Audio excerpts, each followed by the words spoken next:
오늘 우리에게 주시는 말씀은 사도행전 5장 33절 42절의 말씀입니다. 그들은 이 말을 듣고 격분하여 사도들을 죽이려고 하였다. 그런데 율법 교사로서 온 백성에게서 존경을 받는 가말리엘이라는 바리새파 사람이 의회 가운데서 일어나서 사도들을 잠깐 밖으로 내보내게 한 뒤에 의회원들에게 이렇게 말하였다.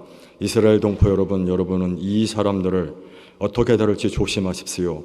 이전에 드다가 일어나서 자기를 위대한 인물이라고 선전하니 약 400명이나 되는 사람들이 그를 따랐소. 그러나 그가 죽임을 당하니 그를 따르는 사람들은 모두 다 흩어져 없어지고 말았소. 그 뒤에 인구 조사를 할 때에 갈릴리 사람 유다가 일어나 백성들을 꾀어서 자기를 뒤따라 반란을 일으키게 한 일이 있어. 그도 죽으니 그를 따르던 사람들은 다 흩어지고 말았소. 그래서 지금 내가 여러분에게 말씀드리는 바는 이것이요, 이 사람들에게서 손을 떼고 이들을 그대로 내버려 두시오. 이 사람들의 이 계획이나 활동이 사람에게서 난 것이면 망할 것이요, 하나님에게서 난 것이면 여러분은 그것을 없애버릴 수 없소. 도리어 여러분이 하나님을 대적하는 자가 될까봐 두렵소. 그들은 그의 말을 옳게 여겼다. 그리하여 그들은 사도들을 불러다가 때린 뒤에 예수의 이름으로 말하지 말라고 명령하고서 놓아 주었다. 사도들은 예수의 이름 때문에 모욕을 당할 수 있는 자격을 얻게 된 것을 기뻐하면서 공의회에서 물러나왔다. 그들은 날마다 성전에서 그리고 이 집 저 집 쉬지 않고 가르치고 예수가 그리스도임을 전하였다. 이것은 주님의 말씀입니다.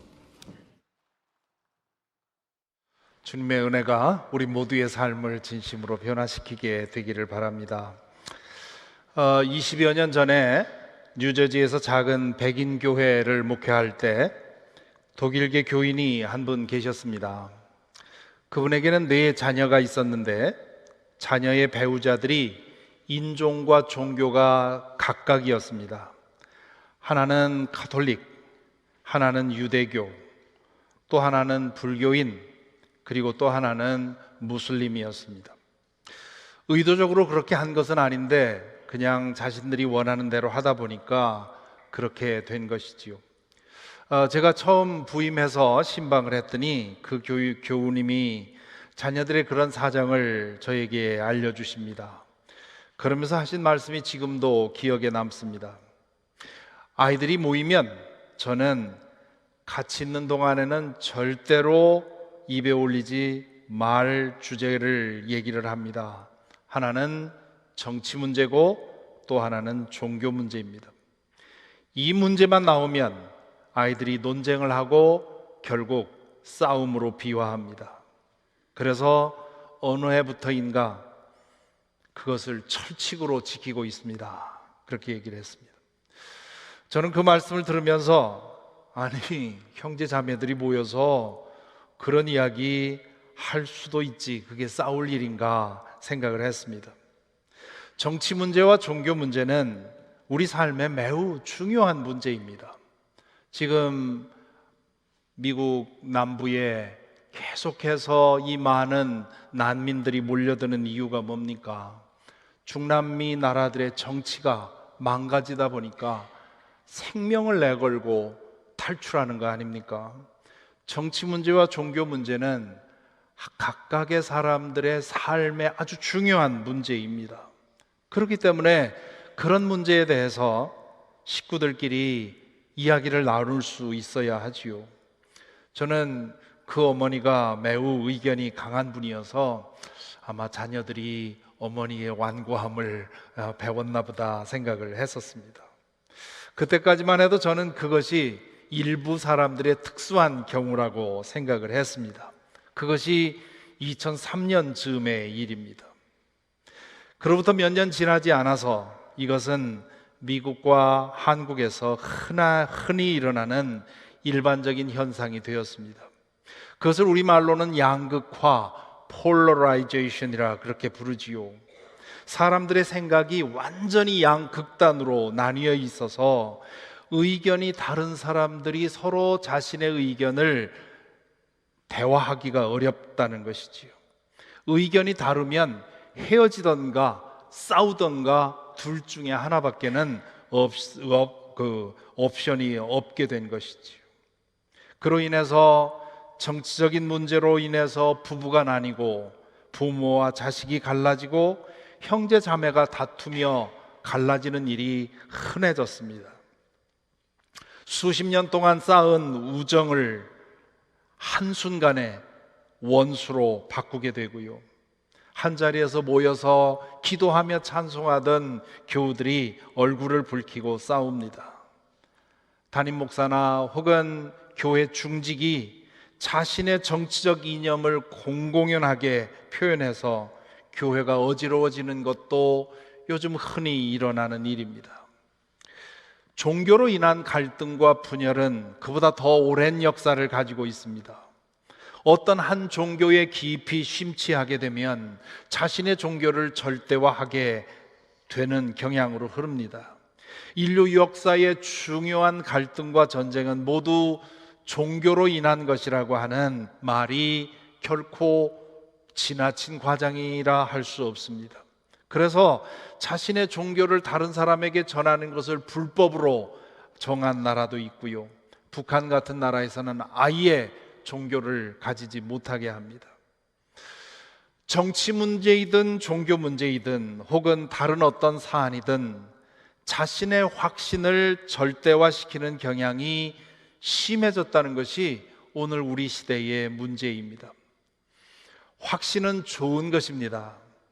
인생은 끊임없는 선택과 결정의 과정입니다. 인생은 그 각각의 선택과 결정을 어떻게 하느냐에 따라서 달라지지요. 그런 확신이 없으면 선택 장애 혹은 결정 장애를 겪게 되고 중요한 결정과 선택에서 시기를 놓치고 실패하기 쉽습니다. 하지만 그 확신이 지나쳐서 다른 사람도 모두 자신과 같은 생각, 자신과 같은 입장을 가져야 한다고 생각하는 것이 문제입니다. 자신의 생각이 틀릴 수도 있다는 1%의 가능성도 허용하지 않으려 합니다. 그런 사람에게 권력이 주어지면 그 권력으로 자신과 다른 의견을 가진 사람들을 억압하거나 제거하려 합니다. 그런 사람들이 선을 넘으면 확신범이 되지요. 우리 시대의 문제는 잠재적인 확신범들이 많아졌다는 데 있습니다. 사도행전 말씀 동행의 진도를 따라 읽은 오늘의 본문에는 두 편의 확신이 충돌하는 이야기가 나옵니다. 이 이야기는 오늘 우리가 이 양극화 시대를 비추어 볼 수 있는 아주 좋은 거울이라 할 수 있습니다. 이 이야기를 거울 삼아 우리 자신을 비추어 보면 이 시대를 지혜롭게 그러나 바르게 사는 그 지혜를 발견할 수 있습니다. 누가는 지난주에 말씀드린 것처럼 아나니아와 삽비라에게 일어난 충격적인 일을 전한 후에 예루살렘 교회가 부흥했다는 사실을 언급합니다. 두 사람이 겪은 일로 인해서 믿는 이들이 개인적인 삶에서도 공동체 안에서도 성령께 온전히 깨어있기 위해서 힘썼습니다. 그래서 이 영적으로 충만해지니까 여러 가지 이적과 기사가 나타났고 그로 인해서 더 많은 사람들이 회심을 하게 되었고 믿는 이들은 거룩하고 진실한 언행을 통해서 믿지 않는 이들로부터 존경을 받았다고 기록하고 있습니다. 이렇게 예루살렘 교회가 성장하는 것을 보고 위기감을 느낀 대제사장들과 성전 종교의 지도자들이 사도들을 다시 옥에 잡아 가둡니다. 그들은 수개월 전에 사도들에게 예수의 이름으로 말하지도 말고 가르치지도 말라고 경고하고 풀어준 적이 있지요. 하지만 그 경고와 협박이 통하지 않았습니다. 예수 믿는 이들이 점점 많아졌고 그들의 공동체는 더욱 강해졌습니다. 대제사장들과 성전 권력자들은 안 되겠다 싶어서 다시 사도들을 잡아서 의회 앞에 세웁니다. 하지만 사도들은 전혀 굽힐 생각을 하지 않습니다. 사도들은 이스라엘의 메시아를 죽인 것은 바로 당신들이요 라고 고발하면서 그들의 양심을 흔듭니다. 사도들의 태도에 격분한 의원들이 나사렛 예수를 처치한 것처럼 이 사도들도 처치하려고 합니다. 주모자를 제거한 마당에 추종자들을 제거하는 것은 쉬운 일이었습니다. 그들의 주장에 사내들인 의원들이 막 동조하는 기색을 보이자 가말리엘이라는 사람이 좌중을 진정을 시킵니다. 그리고는 사도들을 내보내게 하고는 의원들을 설득하지요. 가말리엘은 바울 사도가 회심하기 전에 배웠던 스승이었습니다. 당시 율법 교사들 가운데 가장 존경받는 사람 중에 한 사람이었습니다. 그러니 사내들인 의회 의원들이 그의 말에 귀를 기울였겠죠. 한 사회에 이런 권위를 가진 원로가 있다고 하는 것은 얼마나 다행스러운 일인지 모릅니다. 가말리엘은 과거에 메시아를 자처해서 문제를 일으켰던 드다와 유다의 이야기를 하지요. 적지 않은 사람들이 그들이 진짜 메시아인 줄 알고 따랐는데 결국은 가짜로 드러났고 그들이 처치되자 그 운동이 다 사라졌습니다. 그러면서 이렇게 말합니다. 그래서 지금 내가 여러분에게 말씀드리는 바는 이것이요, 이 사람들에게서, 이 사람들은 사도들을 말하지요, 이 사람들에게서 손을 떼고 이들을 그대로 내버려 두시오. 이 사람들의 이 계획이나 활동이 사람에게서 난 것이면 망할 것이요, 하나님에게서 난 것이면 여러분은 그것을 없애버릴 수가 없소. 도리어 여러분이 하나님을 대적하는 자가 될까봐 두렵소. 가말리엘은 자기 확신에 사로잡혀서 격분해 있는 의원들에게 여러분들이 틀릴 수도 있다는 사실을 기억하십시오라고 말하고 있는 겁니다. 가말리엘 자신도 예수와 사도들을 그대로 두어서는 안 된다고 생각을 했습니다. 하지만 이즈음 되었을 때 가말리엘은 혹시 내 확신이 틀릴 수도 있지 않을까 생각을 했던 겁니다. 예수를 처형한 이후에 일어나는 일들을 가만히 보니 혹시 내 생각이 틀릴 수도 있다는 생각을 한 것이지요. 가말리엘은 자신들이 확신하는 바에 조금이라도 틀릴 가능성이 있다면 그 확신을 가지고 극단까지 밀어붙여서는 안 된다고 생각했습니다. 만에 하나 자신들이 틀렸는데도 극단까지 밀어붙였다면 그것은 하나님 앞에 큰 죄를 짓는 것이기 때문입니다. 모두가 격분한 상태에서 이런 말을 하는 것은 아주 위험한 일입니다. 중재하려는 노력은 자주 양쪽 모두에게서부터 욕을 먹게 되기 때문입니다.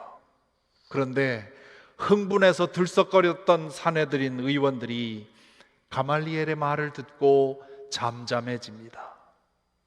그들 가운데 가장 훌륭한 사람으로 높임받던 가말리엘이 우리가 틀릴 수도 있음을 잊지 맙시다라고 얘기를 했을 때 감히 누가 나서서 나는 그렇게 생각하지 않습니다 라고 말할 수 있겠습니까? 그들은 가말리엘의 말에 설득을 당하고 그리고는 사도들을 불러다가 매질을 한 다음에 다시 한번 예수의 이름으로 가르치지도 말고 설교도 하지 말라고 엄포를 준 다음에 풀어줍니다. 하지만 사도들은 주눅들지 않습니다. 매질을 당하고 나오면서 사도들이 어떻게 했는지를 누가는 이렇게 적어놓지요. 사도들은 예수의 이름 때문에 모욕을 당할 수 있는 자격을 얻게 된 것을 기뻐하면서 공의회에서 물러나왔다.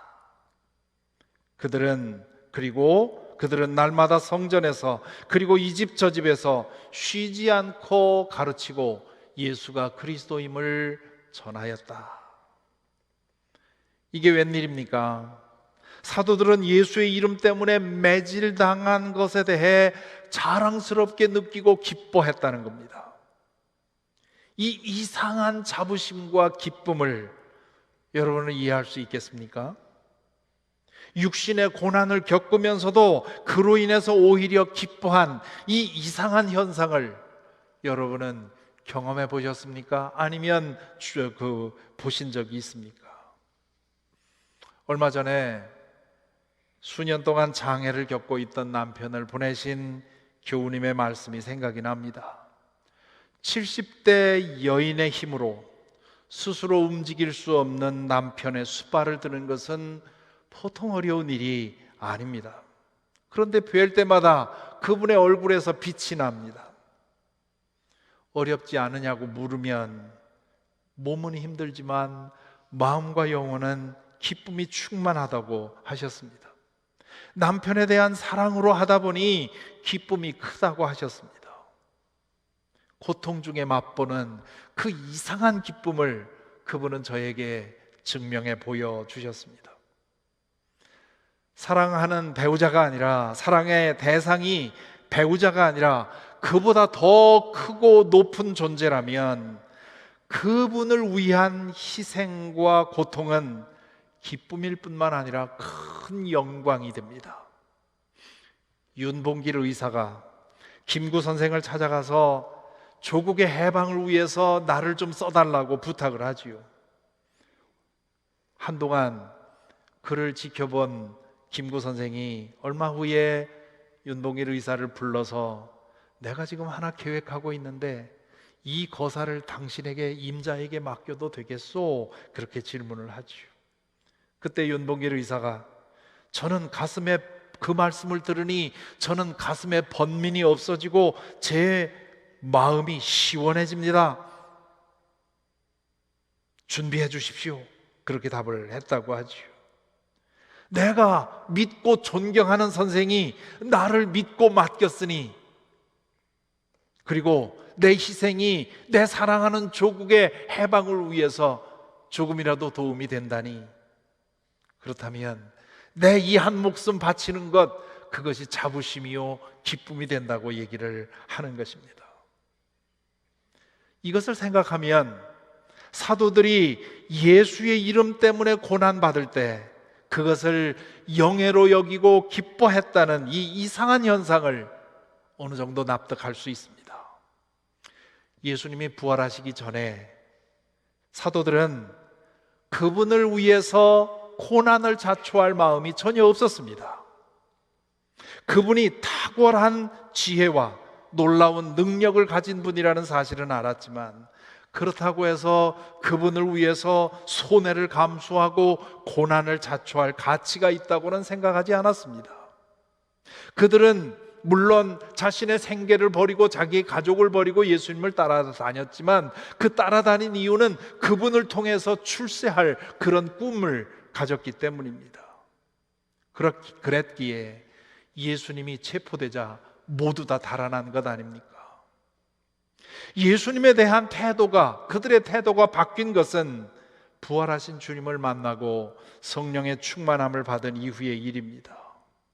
부활을 통해서, 성령의 충만함을 통해서 눈이 열리고 보니 예수님은 위대한 예언자나 훌륭한 율법 교사에 지나는 분이 아니라 구원자로 오신 하나님의 아들이시라는 것을 알게 되었습니다. 그분은 이 땅에 영원한 제국을 세우기 위해서가 아니라 영원한 하나님 나라를 전하기 위해 오셨습니다. 그분은 장차 영원한 나라로 오셔서 새하늘과 새 땅을 이루실 분이었습니다. 그런 분이 그들 가운데 찾아오셔서 제자로 부르셨고 그 영원한 나라를 보게 해주셨습니다. 그리고 그분이 하신 일을 이어가도록 그들을 부르셨습니다.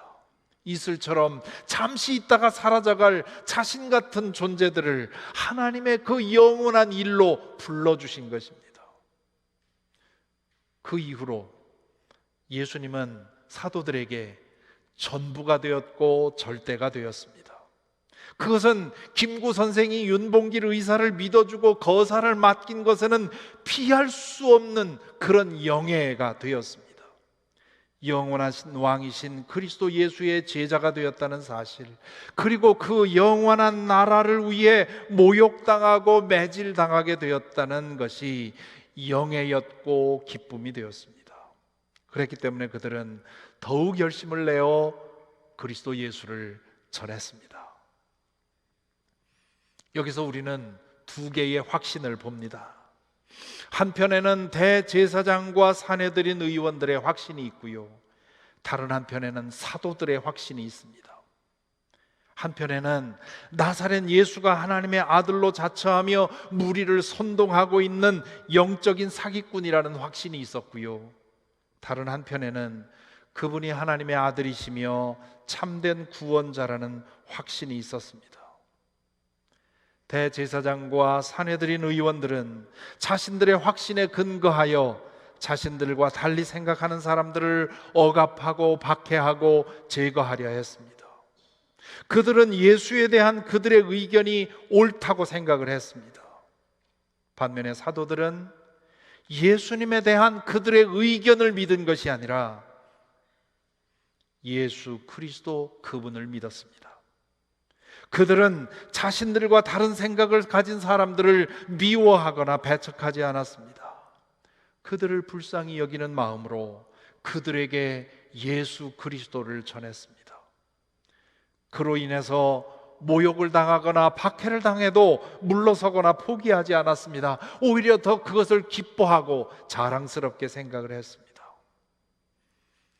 인간적인 눈으로 볼 때 이 확신의 충돌에서 대제사장과 사내들인이 이길 것은 당연해 보입니다. 사실 이 확신의 충돌로 인해서 사도들은 하나 둘 순교를 당합니다. 충돌할 때마다 깨지는 것은 사도들이었습니다. 하지만 마침내 끝내 이긴 사람들은 사도들이었습니다. 확신을 가지고 자신과 다른 생각을 가진 사람들에게 칼을 휘둘렀던 사람들은 죄악을 쌓아갔던 것이고,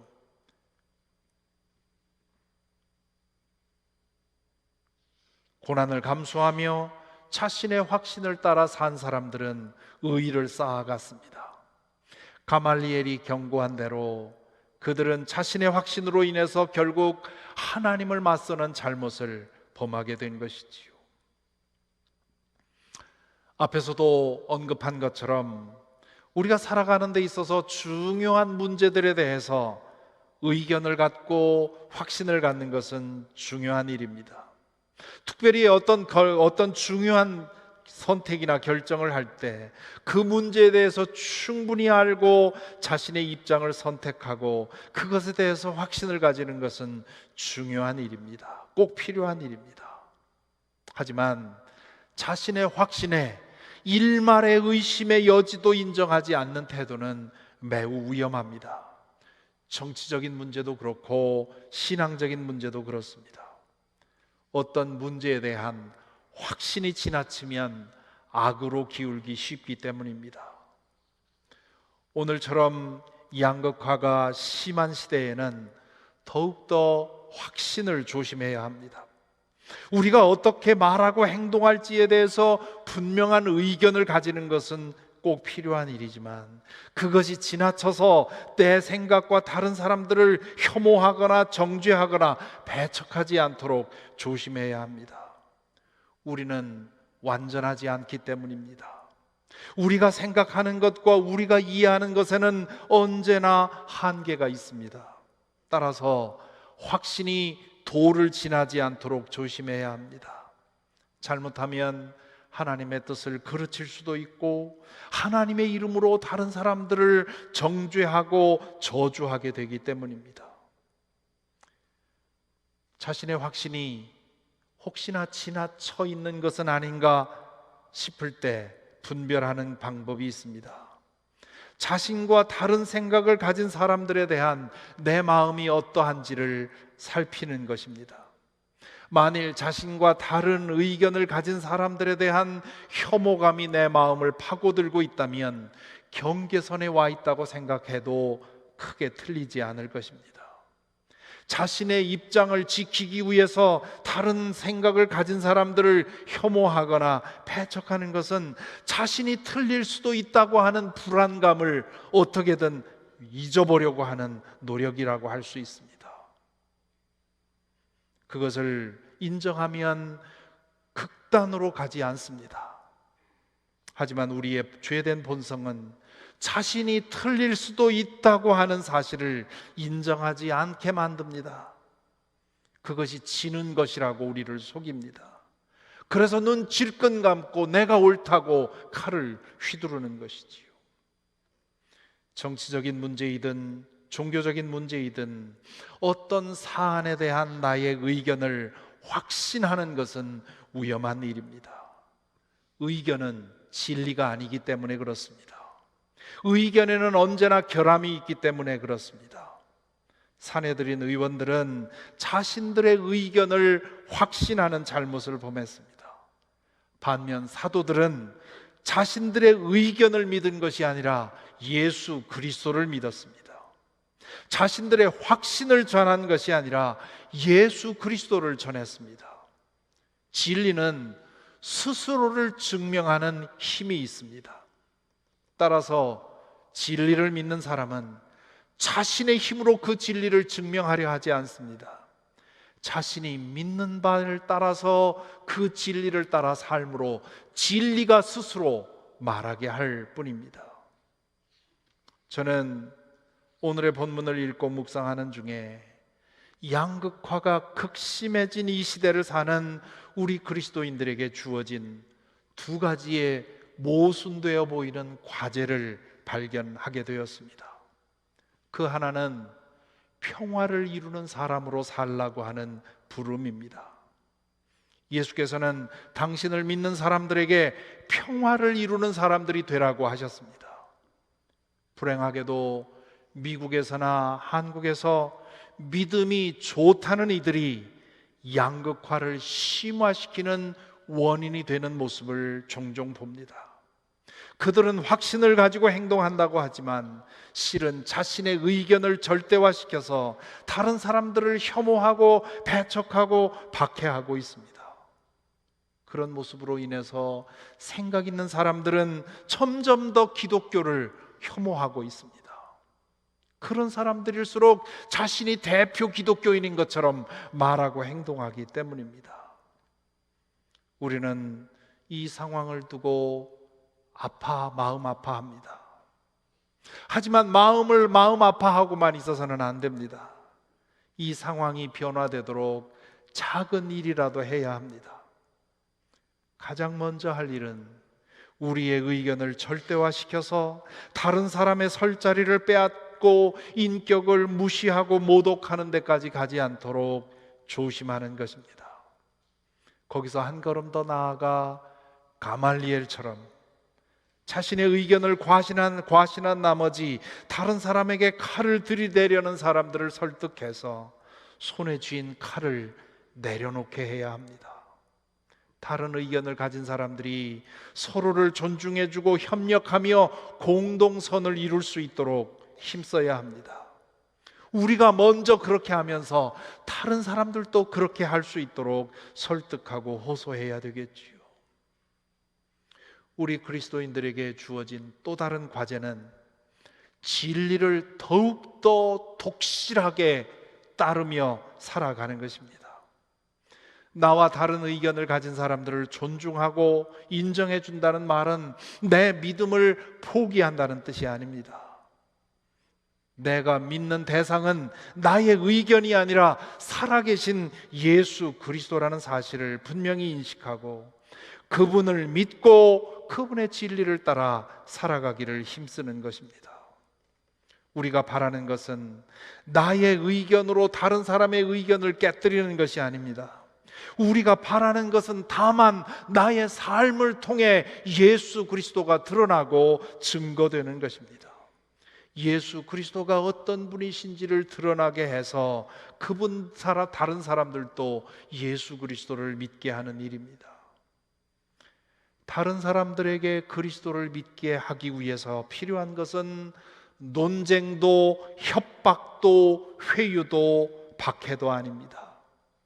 우리의 말과 행동을 통해 그분이 드러나게 해야 합니다. 우리의 삶을 통해 예수님이 얼마나 아름다우신 분인지가 드러나게 해야 합니다. 그렇게 말하고 그렇게 행동할 때 믿는 이들은 때로 손해도 볼 수 있고 모욕도 당하고 박해도 당합니다. 하지만 내 의견이 아니라 진리를 믿는 사람들은 그런 고난을 당할 때, 손해를 당할 때 기뻐하고 자랑스러워합니다. 그럴 때 우리를 지켜보는 사람들은 궁금해할 것입니다. 예수가 무엇이길래 저 사람들은 저토록 자신들을 희생하는가? 저렇게 고난당하면서도, 저렇게 손해보면서도, 저렇게 불편해하면서도 여전히 기뻐할 수 있는 이유는 무엇이냐 질문하게 되는 것이지요. 그 의문이 그들로 하여금 예수에 대해 주목하게 만들고, 그때 성령께서 그들의 마음의 문을 열어주실 것입니다. 지금 우리는 사내들인 의원들처럼 생각하고 말하고 행동하는 사람들의 에워싸여 살고 있습니다. 자신의 의견을 절대화시켜 자신과 의견이 다른 사람들을 혐오하고 협박하고 압살하려고 합니다. 이런 시대가 되었기에 예수 그리스도를 믿고 사랑하고 살아가는 것이 점점 더 어려운 일이 되고 있습니다. 예수 그리스도에 대해서 증언하는 것은 더욱더 그렇게 되었습니다. 상황이 이렇기에 우리는 더욱 조심스럽게, 더욱 면밀하게 우리의 생각과 말과 행동을 살펴야 하겠습니다. 우리가 붙들고 있는 것이 우리의 의견이 아니라 살아계신 예수 그리스도이신지를 분별해야 하겠습니다. 예수 그리스도를 더욱 신실하게 믿고 의지하여 우리의 언행을 통해서 예수 그리스도의 아름다움이 드러나도록 기도하고 힘써야 하겠습니다. 우리의 고집과 아집을 확신에 찬 목소리로 표현하는 것이 아니라 예수 그리스도의 음성이 우리의 속삭임을 통해서 전해지도록 해야 하겠습니다.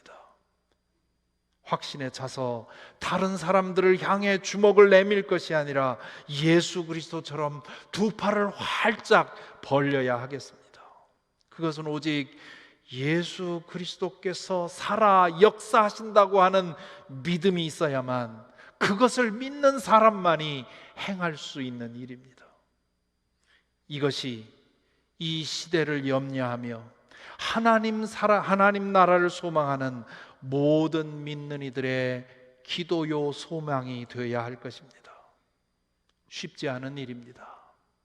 자신의 의견을 절대화시키고 목청 높여 부르짖고 자신과 다른 사람들을 타도하자고 외치는 것은, 그것은 너무도 쉬운 일입니다. 우리의 그냥 감정을 따라 행하면 되는 일입니다. 그런 상황에서 묵묵히 자신의 모든 언행을 통해서 예수 그리스도가 드러나게 하도록 하는 것은, 그것은 쉬운 일이 아닙니다. 하지만 정말 필요해진 일입니다. 예수 그리스도의 아름다움을 드러내며 평화의 도구로 이 세상에 사는 것, 우리 시대의 가장 어려운 과제가 되었습니다. 부디 우리 워싱턴 사김의 교회에 속한 모든 교우들, 그리고 이 말씀을 듣는 모든 성도님들, 이 어려운 과제를 우리 마음에 담고 우직하고 충성스럽게, 그리고 넉넉하고 따뜻한 품으로 살아가게 되기를 간절히 기원합니다. 기도하겠습니다. 이제 묵상하십시다. 오늘 말씀을 나눈 두 가지의 우리의 과제를 생각하십시다. 우리는 다른 사람의 감독자로 혹은 심판자로 세움받지 않았습니다. 우리는 증언자로 세움받았습니다. 우리는 다른 사람들을 사랑으로 섬기도록 부름받았습니다. 평화를 도모하도록 부름받았습니다. 이 시간 나의 의견과 입장과 생각이 다른 사람들을 품을 수 있는 아량을 구하십시다. 양극화가 이토록 심해진 이 시대에 제 대제사장과 사내들인 의원들처럼 하나님을 위한다는 착각 속에서 죄를 범하지 않도록 우리 자신을 위해 기도하십시다.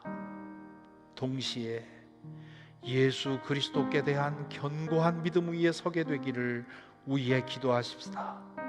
예수 그리스도를 닮아 살도록 힘쓰기를 다짐하십시다. 예수 그리스도의 이름 때문에 손해를 보고 희생을 당하고 고난을 당해도 그것을 명예스럽게 여기고 기뻐할 수 있는 그만한 믿음을 구하십시다.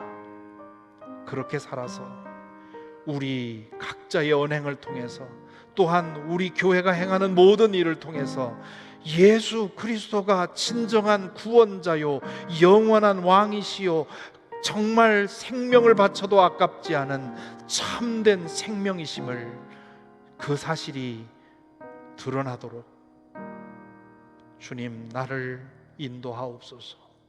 나의 언행 심사를 통해 주님 드러나 주십시오. 우리 교회를 통해 주님의 빛이 드러나게 해 주십시오. 이 시간 우리 함께 기도하겠습니다.